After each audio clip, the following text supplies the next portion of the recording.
Okay, good morning, everybody, and welcome to this week's virtual plant clinic. My name is Bill Lester. I'm with University of Florida Extension Service here in beautiful Hernando County, Florida. And joining me today are my two regular co-hosts. Colby Pitts is the Hernando County Florida Friendly Landscape Coordinator. Good morning, Colby. And Bernie is one of our Master Gardener volunteers, and he is always here pretty much every Thursday at the office, answering phone calls and walk-in questions and looking at pictures and everything else. So, as always, if you have any questions, lawn and garden questions, water, trees, what else we cover? Soils, whatever. If you got a question, just go ahead and put it in the chat, and we will do our very best to answer it. And we have some people on here this morning with us. So, good morning, Bassem, and good morning, Veronica. And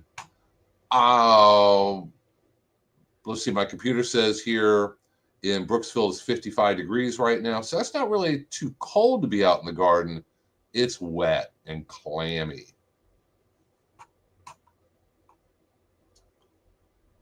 And Veronica says she likes our little name tags today, or have they always been there? They've always been there. I do think they look a little different. I think maybe there's a little UI update. I was playing with the settings a little while ago to kind of mix things up. If you want, we could all be in circles. That's a little bit different. That's different. Or, hey, different color, Whoa. Little squares.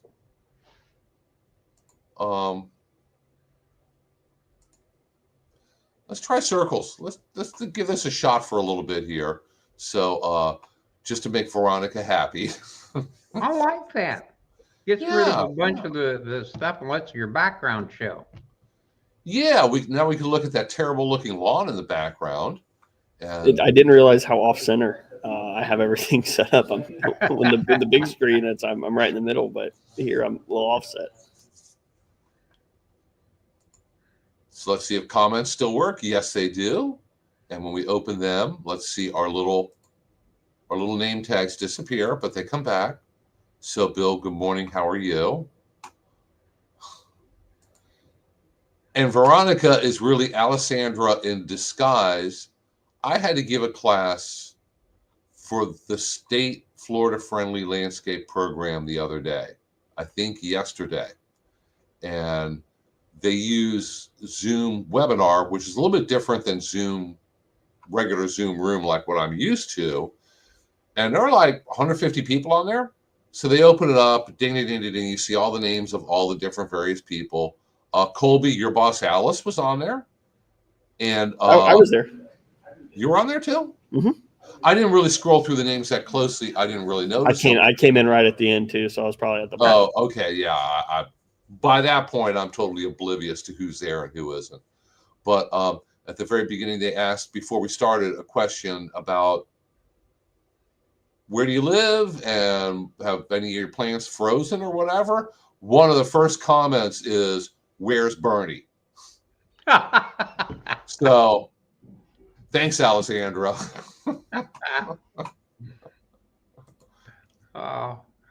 Yes, I know that you were there. So, and I appreciate it. I think everything went well. It's very nice of them to ask me.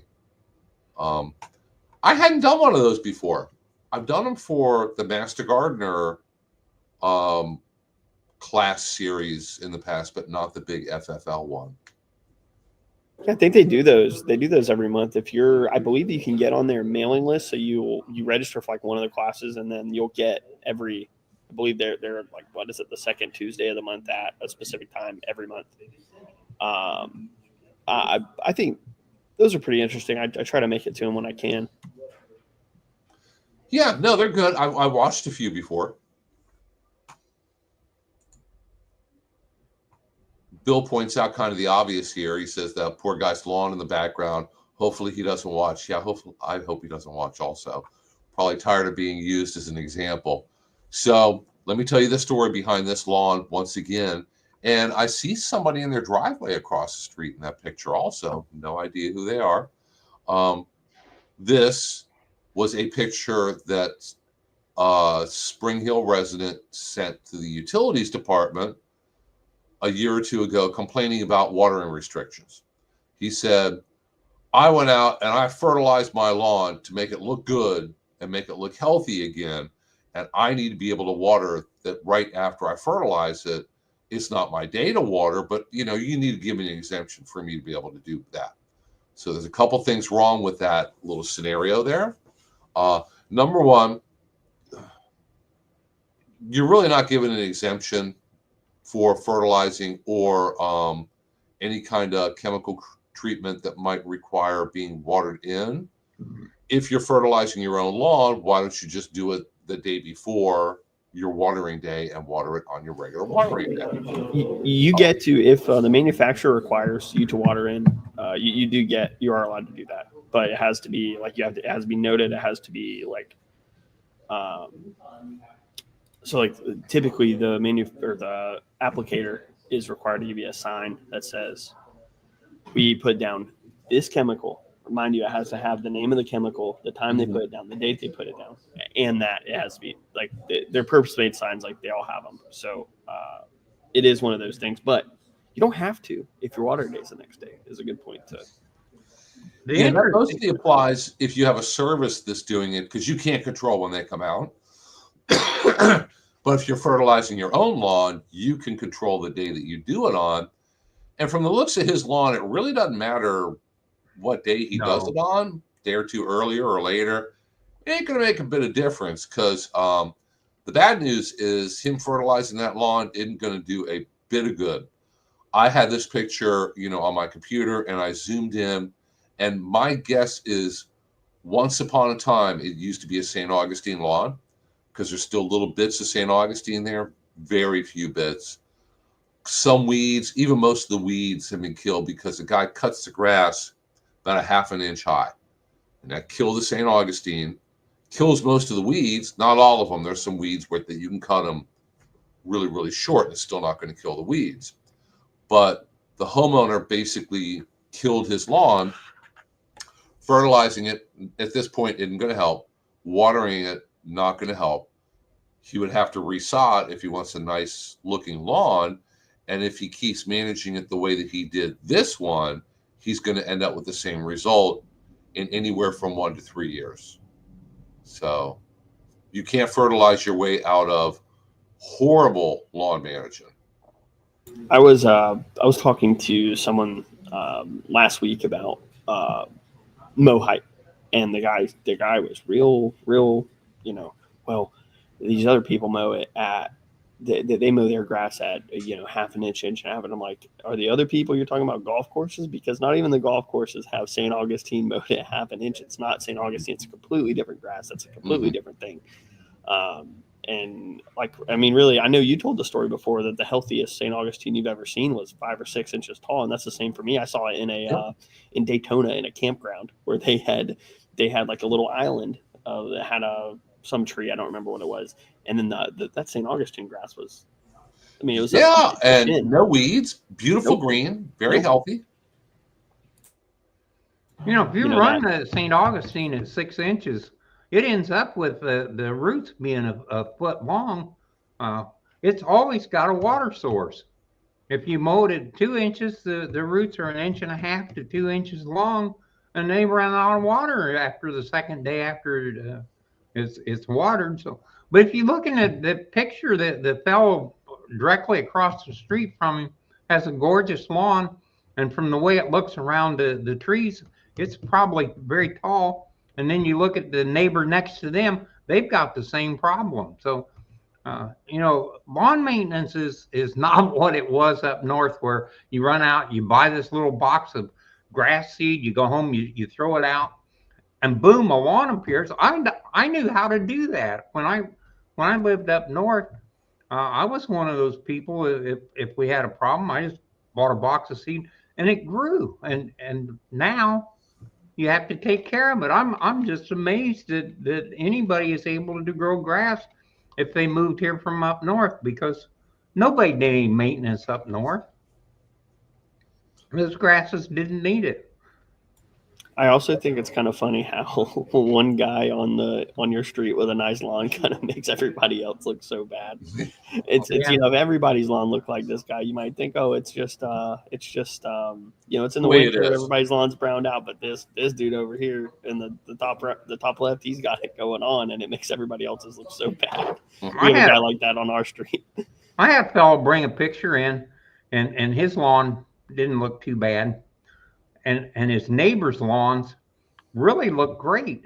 And I said, well, your lawn doesn't look too bad. He said, well, I try real hard. I take good care of it. He said, but it doesn't look like the neighbors across the street and the neighbors on either side. And it was obvious in the picture. And he said, on the other hand, they're watering every day. And I said, they keep doing that, they're going to get fined.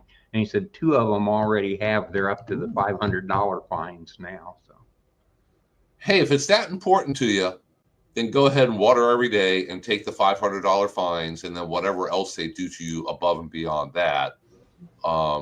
And there are people who they cut the grass too short, they over fertilize, they do everything wrong, and just figure, I'm going to kill it about every year or two, and I'll just get it resodded.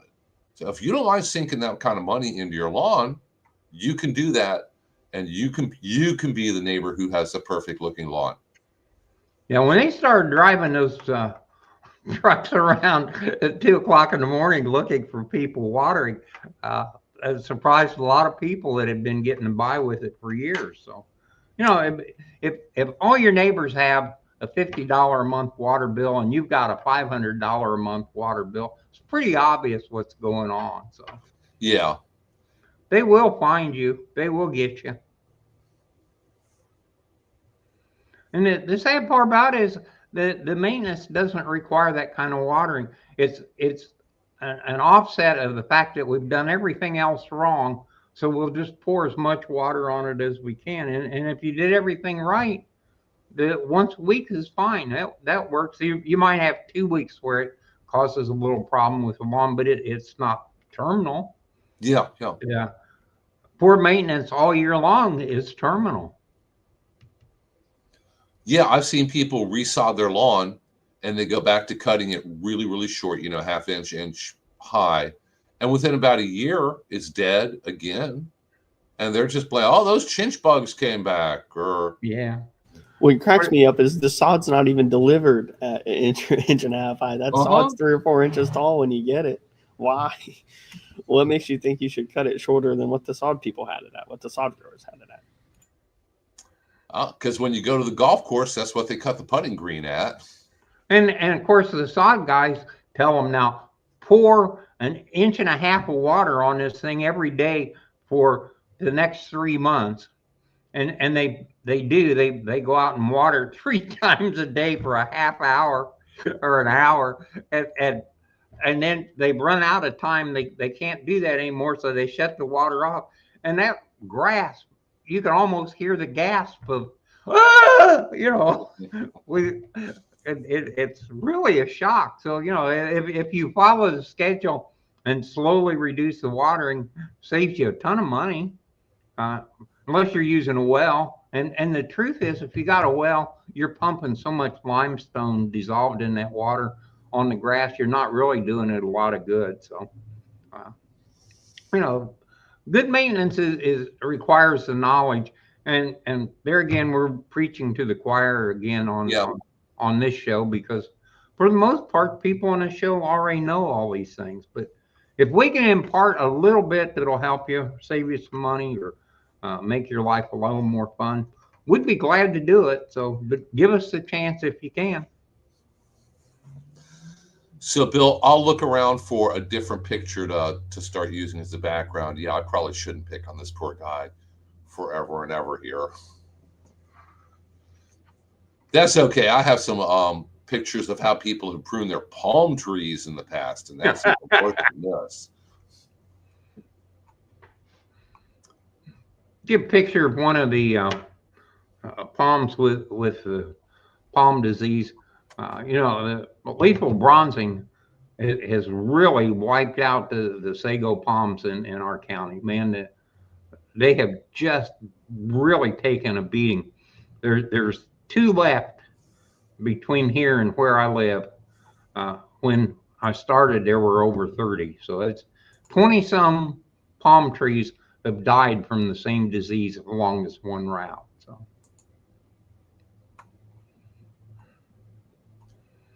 Here, you guys chat for a moment. Let me find a different picture to very good. put in here. We'll go digging through Dr. Bill's computer files here. Get something with flowers, get a little color.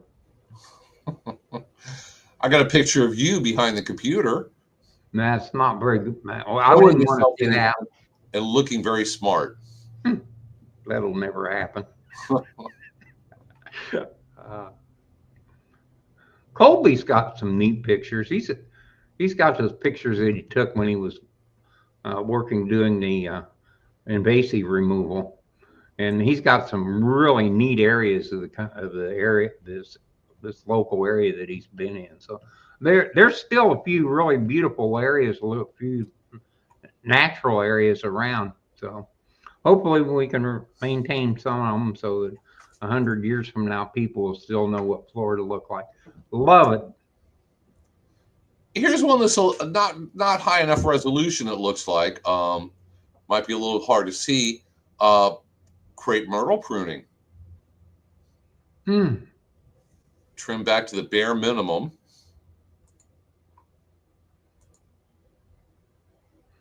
Yeah, I don't like that. They got nice grass. That's the way grass should look if you do reasonable maintenance. That's not the most lush grass in the world, but that is nice grass. That's a healthy lawn.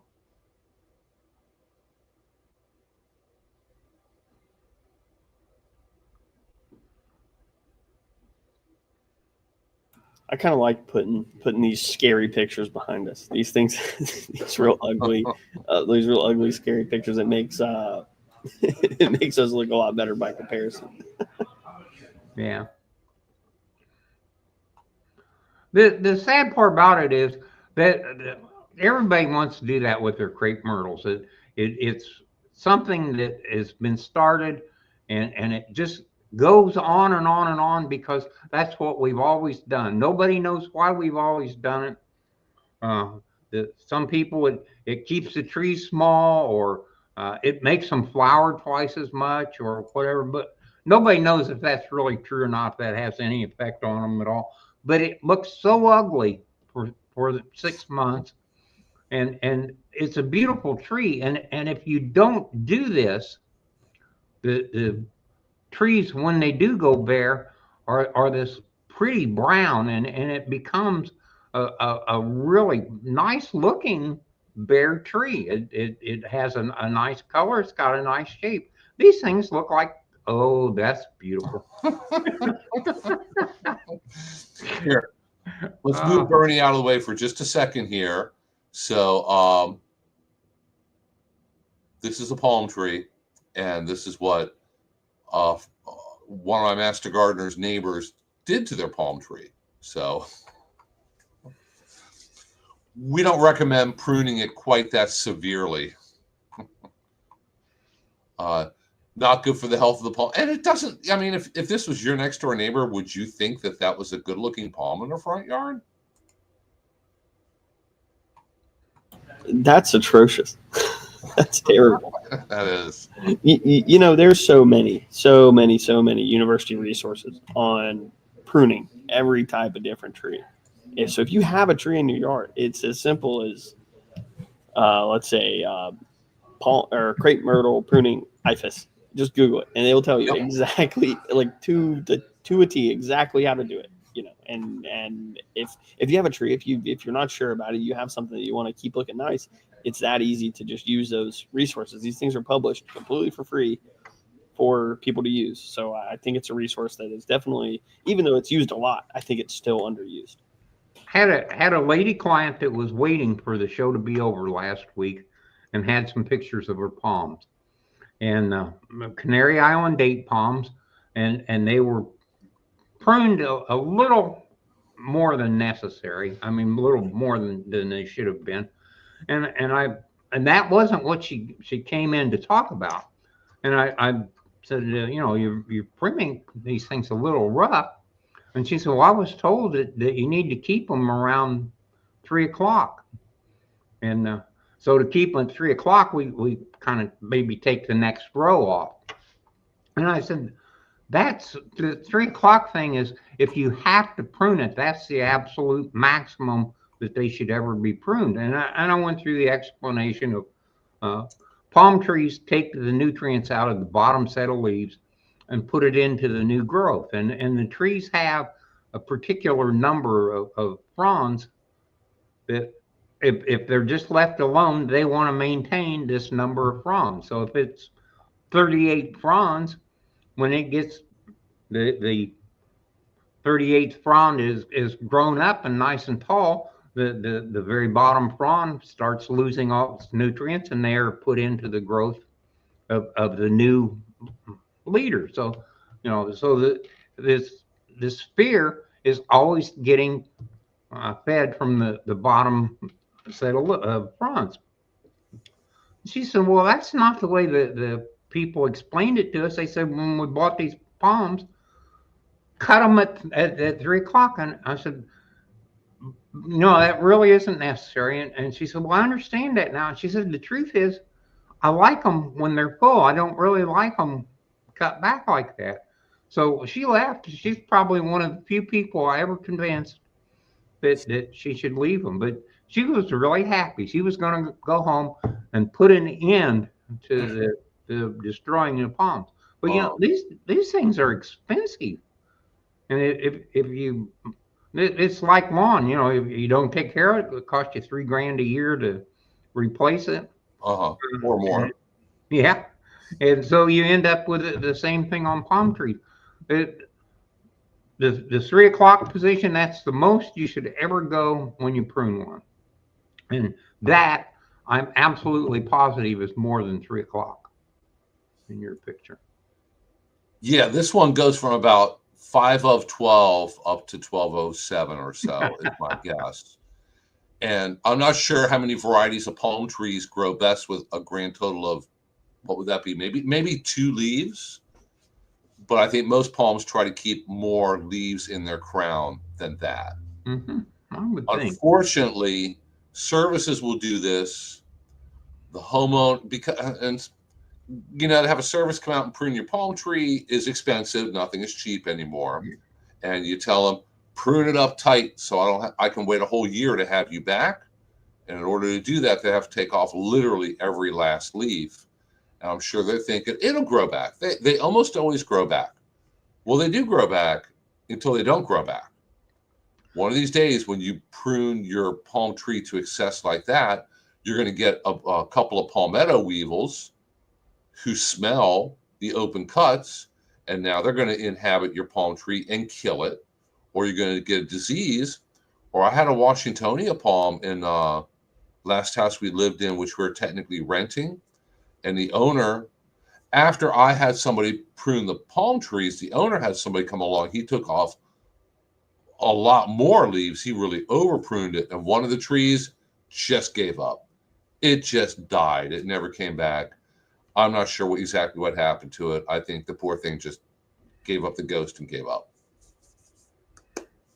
And the funny part about it is, since the tree's going to rob the bottom growth and put it into the new growth, even if you prune it way up, you still have to prune it on the same schedule. It doesn't let you go a year before you have to prune it again. If you're losing a frond every month, you still lose a frond every month after it's pruned down to next to nothing. So it very, very damaging to over prune them.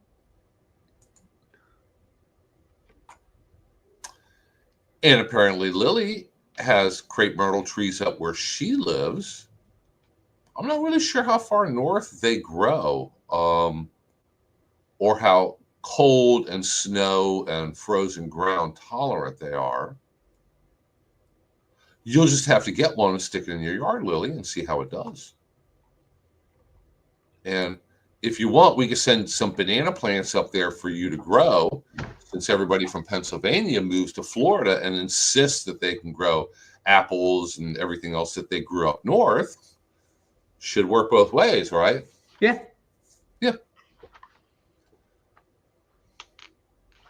The IPIS publication for crepe myrtle shows them growing up into the coast of Maryland, but not really into Pennsylvania. 7A is the northern max zone that it says. Just for Zone you guys' 7. information.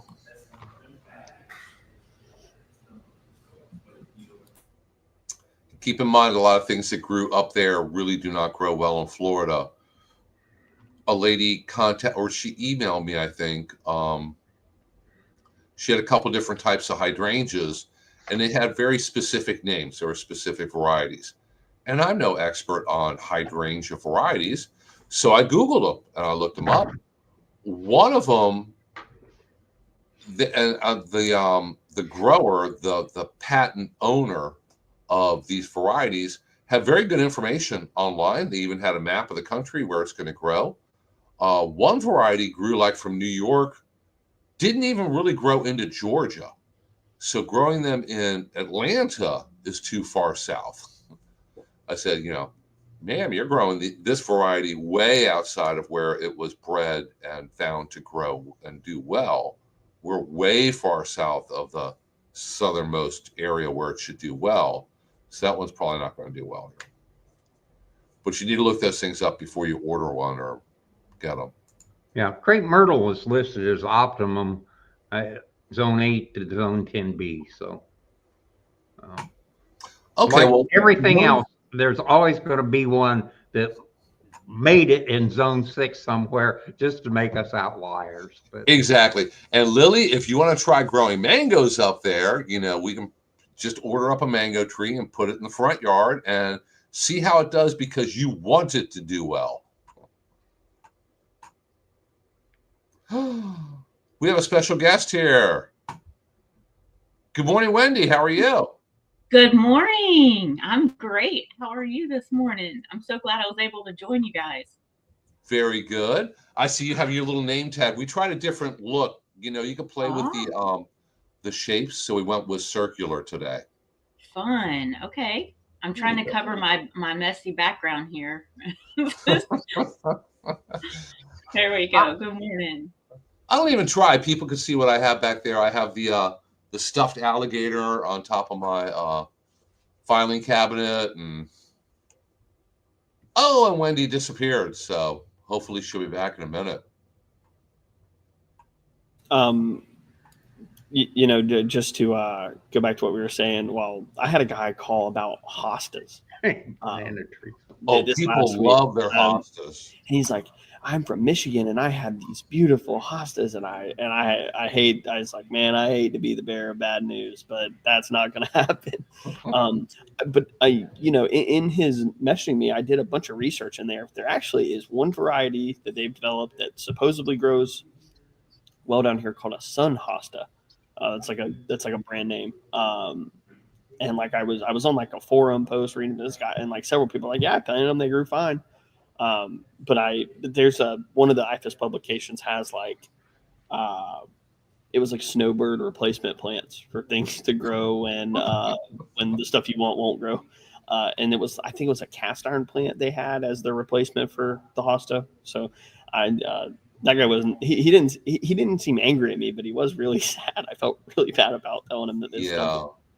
Some people are really serious about hostas, and a cast iron plant is just not going to be a good replacement for a lot of people. And even worse, they'll move here from Michigan and they bring their plants with them. So now you have a hosta that's adapted to growing in your yard under your tree in Michigan, and you put that in Central Florida, and at least the poor things generally die a very quick death. So it's not drawn out for a couple of years. It's boom, couple sunny weeks, really hot, really humid, afternoon thunderstorms, and they're gone. So, hey, Wendy, how are you?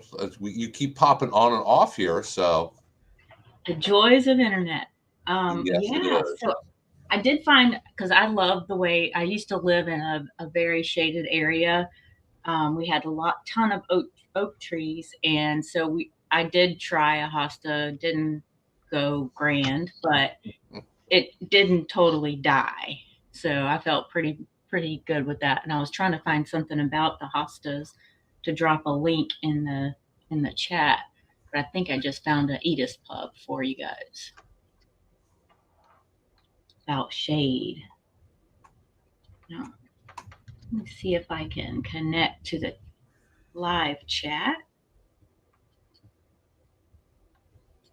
We usually have Teresa in the background here, pulling up Edith's documents and sharing a bajillion links during the hour. She must be busy. I'm going to put it in. Oh, wait, here we go. Now I can drop it in. Finally, here we go. That was one. Uh-oh. All right, I'm going to put it in the private chat for you guys to share because it doesn't want me to share today. Okay. Boy, you're using all the technology here, aren't you? Yes. Giving it a go. I can pull it up and share it in the chat here. And hi, Bernie. Hi, Colby. It's nice to see y'all. Howdy. You know, the cast iron plant really makes a great plant if you got some shady spots that nothing else wants to grow. Just put a few of them in the ground, forget them, and eventually you got this nice patch. I did that, and I had another little area that put in some bromeliads, and they just kind of filled in under the bushes, and so we really have some nice shade plants that are available relatively inexpensively and look pretty good. So peace lilies are another one. We have 2 peace lilies as houseplants. Believe it or not, I have killed every single plant that we tried putting in our house except for those 2 peace lilies. Everything else has died. I don't care what it is. I don't care how easy it is to grow. They all die except for peace lilies. So for anybody who doesn't know, Wendy is with University of Florida Extension also, as her little name tag says, and she was our Central District Family and Consumer Sciences specialist, but now she went and got herself promoted, and she's the big cheese around the entire state doing that. So, well, I appreciate it. No, I'm just another colleague, and then focusing on chronic disease, prevention and management, and healthy lifestyles. So gardening is one of those things that you can do for a healthy lifestyle. Get out there, but of course, in the summertime and springtime, make sure you've got, well, really anytime, make sure you have your sunscreen on, protect your skin, or have some sun safe clothing. So, but yeah, gardening is a great exercise. Not only is it a stress reliever, at least for me, it is. I could do without the weed pulling, but yeah, somebody's got to do it, right? Well, when my vegetables all start dying, I find that it adds to my stress level. But when they do really well, I feel a great sense of accomplishment, which helps lower the stress level, I guess. So might end up being a wash, you think? Yeah, pretty much. Yeah. And make sure that you always wear gloves depending on what you're doing. I have in front of my house a holly bush hedge, and it's the American hollies. They're really, really sharp, pointy ones, and they tear me up until I got a pair of gloves from Amazon, and it's kind of rubber for your hand part. It goes all the way up to your elbow. So no more torn to ribbons and bleeding all over the front yard when I have to go out there and pull the vines out and trim it. But my bushes flower and they make little red berries that the birds like and the robins like. So I can legitimately use the excuse, honey, I can't trim the hollies out front because there's berries on them and the birds need the berries. So you have to wait another year for me to prune it. There you go. That one works. I love this article on gardening for wellness. I'm so glad you put it in the chat. That was a great one. I know Tara and we had presented when we went to Australia for that conference. We went and did an entire presentation on gardening and stress relief and just the overall well-being, being with other people, or I like that, Lily. Get mad, take it out on the weeds. Exactly. Use a pickaxe on them if you have to, I guess. Carefully, though. Sounds like a t-shirt, right? Oh, yeah, the Victory Gardens. That's a great one, too. I noticed this morning, I saw something that March is Healthy Nutrition Month or something. National Nutrition Month. That was it, yeah. And this year, let me pull up the theme for you so I don't get it wrong. Let's see, National Nutrition Month. So this is from the Academy of Nutrition and Dietetics, and it says, food connects us.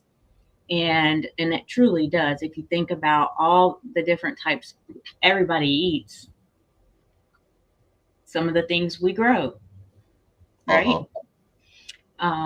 And it's really important to maintain a healthy habit with the foods that we eat, but also to respect the different backgrounds, our culture. And so the first week, they're going to talk about learning to cook, some food preparation and meal planning skills, and a shameless plug. We do have a virtual Dining with Diabetes class coming up starting March 7th. And it's all virtual. I'll drop a link to the Eventbrite page, and we're pretty excited about that. We've got agents across the state. They're going to be doing live cooking demonstrations, and so if you have someone that you know has type 2 diabetes, this would be a great one to come to. You can bring a support person because you're virtual. So kind of a cool way to celebrate not only learning how to prepare foods that work with your special dietary needs, but also to celebrate National Nutrition Month. We'll have to do something for that. We could put together some quick live short things. I do have some things in my vegetable garden that are doing well. So I just made I haven't finished editing, but I'll definitely have it on our Central District YouTube network, where I took some Swiss chard, the rainbow chard, and made a delicious little stir fry with it. Amazing, packed with nutrients, but more to come on that. It's really sad. I don't know how nutritious it is, but I just love these vegetables where you dip them in the little batter and deep fry them. And my wife won't let me have them because they're fried. And I think that because they're vegetables, that should offset the frying. Well, Bernie, once again, like a wash. Yeah, right. Another one, Colby. That's exactly right. I think too, Bernie, here's give it a go. Okay.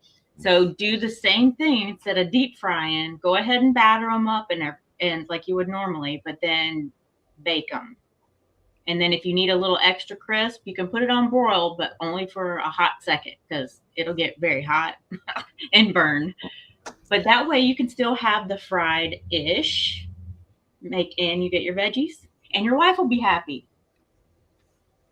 If she isn't happy, nobody's happy. I've heard that somewhere before. It's so true. I know with a lot of vegetables, air frying works fairly well. I'm not big on it, but my fiance does a lot of air frying. She's air fried bell peppers. She said that quite a few times. I don't really like bell peppers, but she does it and says they're really good. So maybe something to consider. Yeah, you could do zucchini, either cut up in rounds or longer sticks. I've done eggplant. So to make eggplant parmesan, instead of frying it, Although really, if you fry it in just a little bit of olive oil, it's not nearly as bad as like deep frying in vegetable oil. But air frying worked well for that. It's a twofer. You're getting your veggies, your nutrients, and being able to have a little deliciousness flavoring that you like. Ooh. And Ooh, cauliflower that's broccoli cream soup sounds pretty good too, especially when you grew your own. Yeah, right. And you can, instead of buying like the cauliflower rice, if you have a food processor or even probably a blender where you just have to cut it in smaller chunks, and you can just puree it in that. If you're going to make, let's say, cauliflower rice, I know a lot of people do make veggie pizzas. That way they can do the crust, or you can just add it as a topping. But that soup sounds perfect for today. It's a little chilly up in St. Augustine. It's not that chilly here. It was 55 earlier. It's just dreary. It's slap gray and very wet. But that's okay. Yeah. Tomorrow's supposed to be cold, and my guess is it's going to be cold for the last time here. And even then, I don't think it's supposed to really get down to freezing or below anywhere around here that I've heard of. Citrus County will be a little bit colder than us, but upper 30s, I'm thinking probably in Spring Hill. So if you have anything tropical out there, you might want to keep that in mind. But my guess is after this weekend, it will be spring.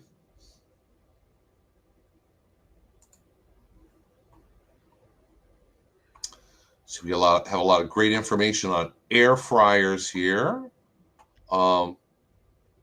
It's funny how a lot of times we're just, answering questions and going along, and all of a sudden we veer off into talking about recipes and cooking and everything else. We were supposed to do something. Let's see.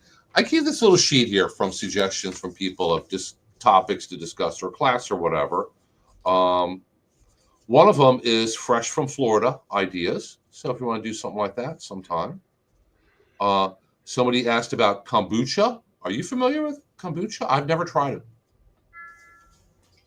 I am not a super fan myself personally, but there are benefits to it. We might actually have an EDIS publication on that, on kombucha. We had one of our specialists that was beginning to work on a small curricula for that. But I don't think that's come to fruition yet. Yeah, some people really swear by it. I know you can purchase it. Is that a fermented product? Yeah. Okay.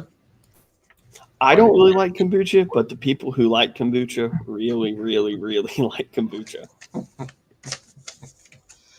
And then another idea, which I know we kicked around before, is how to safely grill iguanas, because iguanas are invasive animal. But we don't have any here in Hernando County, and we even looked online. Do you know how much it is per pound to order iguana online? It's like $35 a pound. I don't have that kind of money, so. Bill, I think you looked away when I gave my thumbs down face. I'm going to pass on iguana. It's a novel way to help control an invasive species. And lionfish. Oh. Lionfish is an invasive fish, and I know Publix was selling it for a while. I'm not sure if they still are or not. You can actually harvest lionfish yourself. People typically spearfish for them down south. The issue is when you're processing them, you have to be very careful because they have some toxic bits to them that you need to avoid. You have to clean them correctly, so, otherwise. Yeah, from what I've heard, the best thing to do is you have to look up the video, learn how to process, hunt them correctly, because you do it with this spear fishing. You figure out how to do it, and then you take it to someone who processes them. And you don't do it yourself, because the likelihood of you doing it incorrectly is pretty high.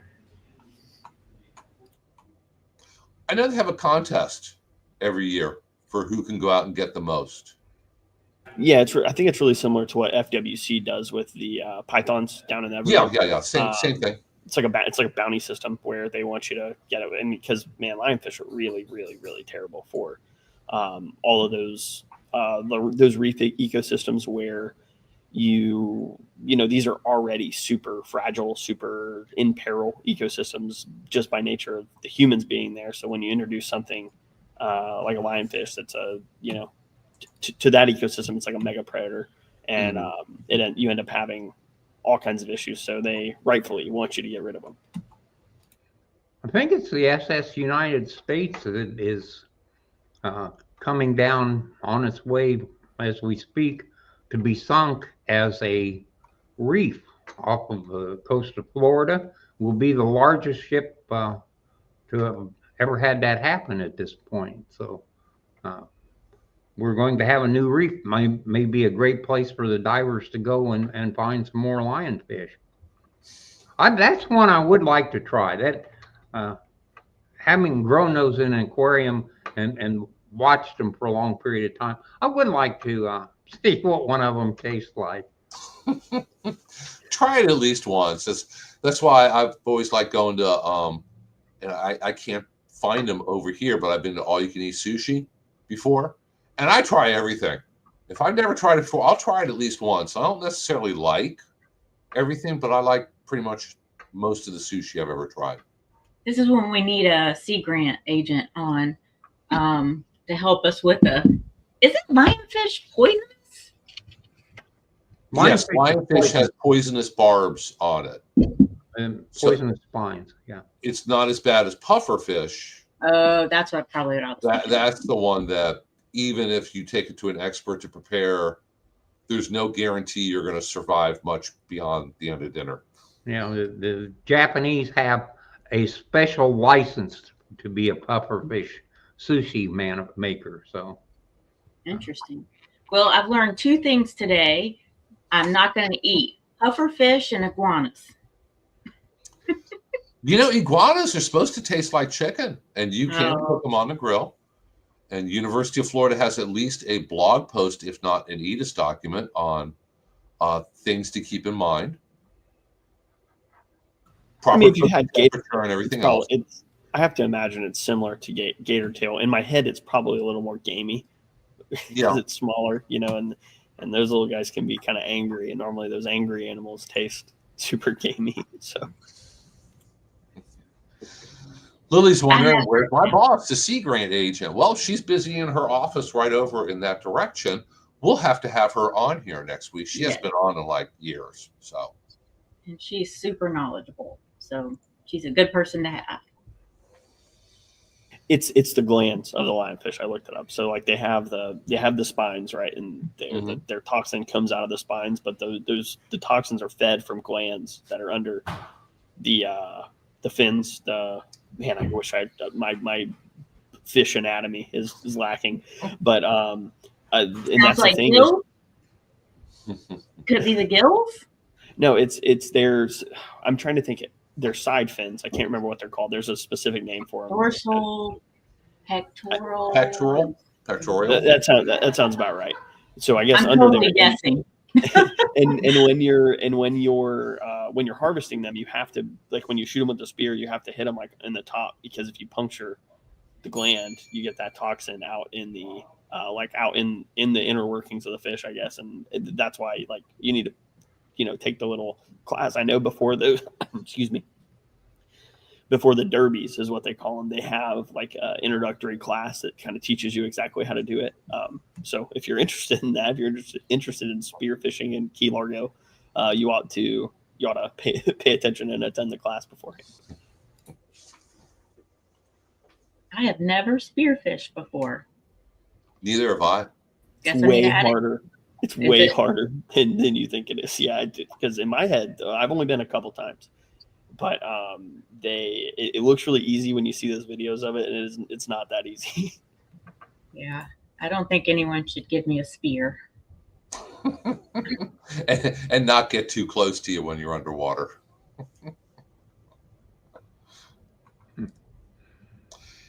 And we've got tons of information coming up here on invasive lionfish. Just goes to prove that we have invasive everything's here in Florida. Insects, plants, animals, lizards.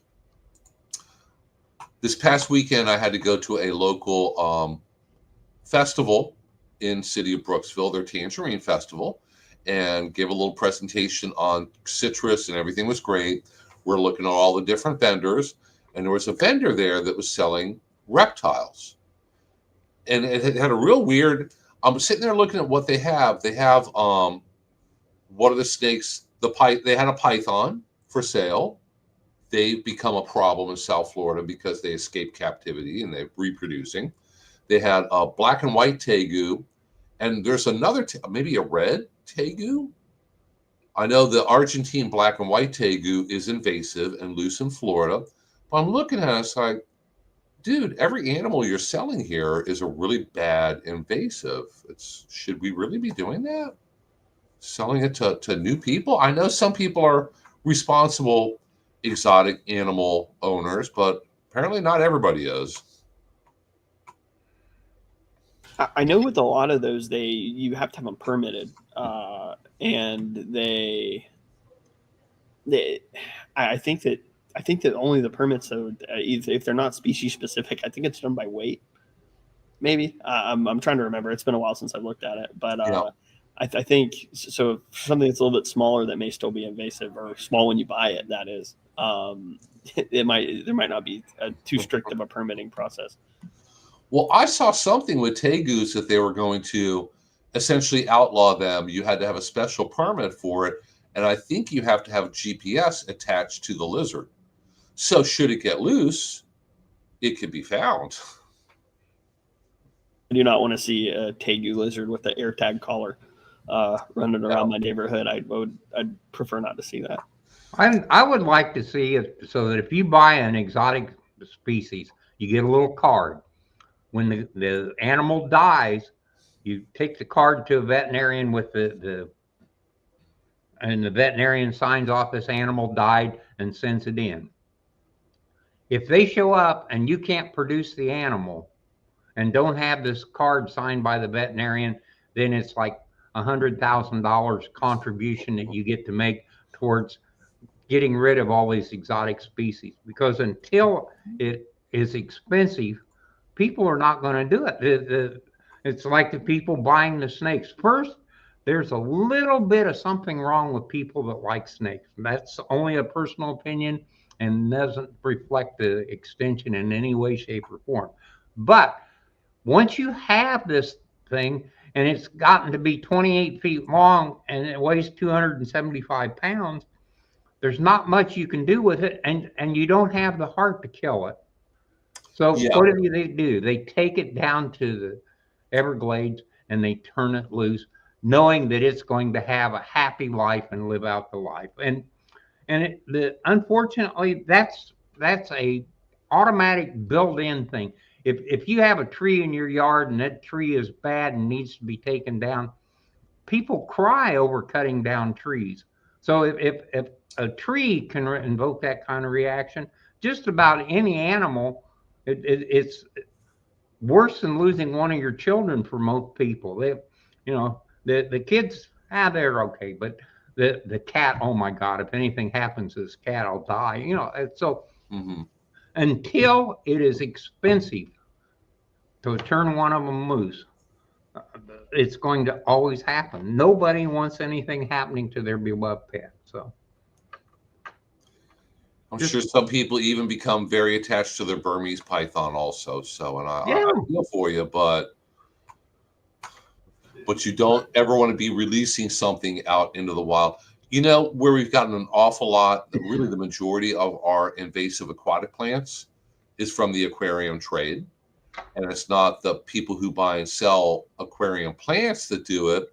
It's people, they get an aquarium, it's got fish in it, it's got plants in it, and they're like, I'm tired of always having to clean out that aquarium. Let's just take it down to the end of the street and dump it in the lake. And then, the lake becomes filled with hydrilla or, some other kind of aquatic invasive. So please do not do that. It doesn't even have to be dumped in the lake, man. You can, if they dump that in the storm drain, say your fish die and you dump it in the storm drain, where does that storm drain go? You know, it's The not, lake, it's not just it the doesn't lake or the creek or retention exactly, pond. exactly. So it doesn't even have to be as direct as dumping in the lake. And then at this point, now that we have hydrilla pretty much everywhere, it's like you put your boat in at this lake and then drive it to that other lake, and you're not cleaning it off as you should. Which, you know, mind you, if that's in the Florida code, you're supposed to clean your vessel off. I think every boat ramp has it posted. The lake, you're supposed to take all the vegetation off before you leave. As long as if you're doing that, those types of things, those vectors will never go away when there's no consequences for the people that are, you know, making that vector exist.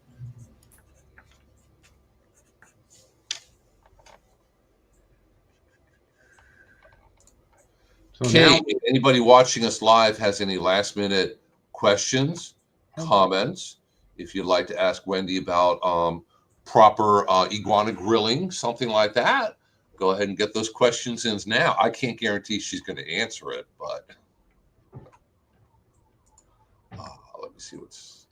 I just don't know the nutritional value on right off top of my head on iguanas. I'm sure it's out there. Yeah, it probably would be very similar to alligator, would be my guess. I mean, they're both lizards. So about the same as chicken. doesn't it all kind of taste like chicken? I mean, chicken might as well be a lizard. You really think about it. Oh gosh. Chicken is a bird, and birds came from dinosaurs, so they do have a common ancestor, I guess. Tastes pretty much like manatee, but it's not as stringy as bald eagle. Oh my dear, we have gone awry. Yes, we have. Every once in a while, I kind of go off track here. So, guys, if anybody watching a recording of this has any questions, please feel free to go ahead and email me with your question. Pictures, really good pictures, really help me be able to answer your question. So go ahead and try to explain the best you can what your problem is. Send some pictures. If you'd like to contact our office, here's our phone number. And Bernie is here on Thursday, so you can call, and Teresa will answer, and she'll put you through to Bernie, and you can ask him directly your question. Our Master Gardeners have a Master Gardener nursery. There is the address. They are open every Wednesday and Saturday morning from 8:30 in the morning till noon.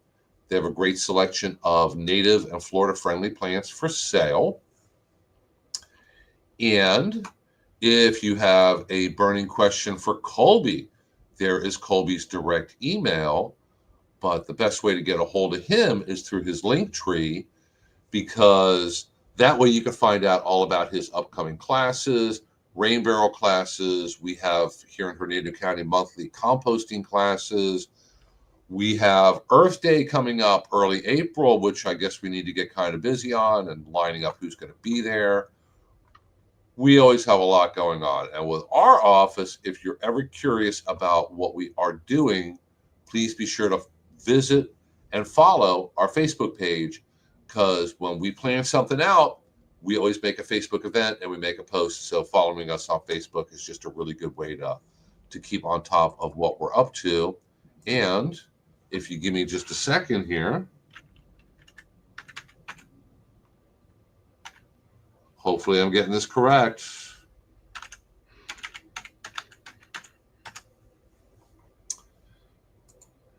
If you have any cooking questions for Wendy, there's Wendy's email address. So feel free to go ahead and reach out to her.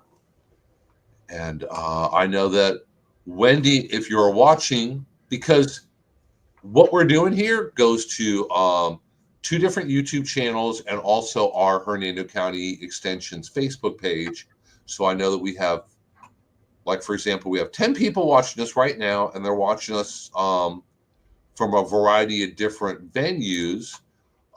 We also broadcast this on the University of Florida Extension Central District YouTube channel, and Wendy and I are on there a lot. We do a lot of different live things on there. So follow us everywhere.